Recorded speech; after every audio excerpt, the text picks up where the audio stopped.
អូនសម្លាញ់ចាប់តាំងពីយើងរៀបការមកបងមានអារម្មណ៍ថាបងជាផ្លែឈើដែលមានសេចក្តីសុខបំផុតបងសន្យាថាបងនឹងស្រឡាញ់អូនដល់ថ្ងៃងាប់គ្មានអ្នកណាអាចបំបីយើងបានឡើយអូយនិយាយរឿងដដែលរាល់ថ្ងៃបងធុញណាស់ណាអូនឈប់សួរដេញដោលបងទៀតទៅបានទេបងចង់នៅម្នាក់ឯងខ្លះផងវាមិនដែលអ្នកណាមកអង្គុយយាមប្តីគ្រប់ពេលបែបនេះទេមកដល់នៅបងសម្លាញ់អូនលួចចេញពីផ្ទះមកបាត់ហើយឥឡូវអូនកំពុងពួននៅក្រៅជង្រុកស្រូវចាំបងប្រញាប់ឡើងបងអូននឹកសាច់ដុំបងខ្លាំងណាស់នឹកដល់ថ្នាក់ដើមមិនចង់រួចទៅហើយនេះ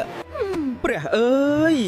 បងមើលចុះសាច់ដុំបងមមខ្លាំងណាស់មិនដូចអាក្រូចឆ្មានៅផ្ទះអូនសោះអូនចង់នៅក្បែរបងបែបនេះរហូតដល់ភ្លឺតែម្ដងប្លែកណាស់ដើរចេញពីផ្ទះរាល់យប់ហើយត្រឡប់មកវិញមានក្លិនប្លែកទៀតបើអញចាប់បានថាឯងមានស្រីនៅក្រៅវិញអញនឹងកិនឯងឲ្យខ្លាចជាតក្រូចច្បាច់មិនខានហ្នឹងហើយដើរទៅហ្នឹងហើយអញតាមមើលឯងចង់ដឹងថាស្រីមីណាហ្នឹងវាស្អាតជាងអញប៉ុណ្ណាទៅបានជាឯងហ៊ានលួចលាក់មានសហាយបែបនេះថ្ងៃនេះឯងនឹងដឹងដៃអញជាមិនខានទេ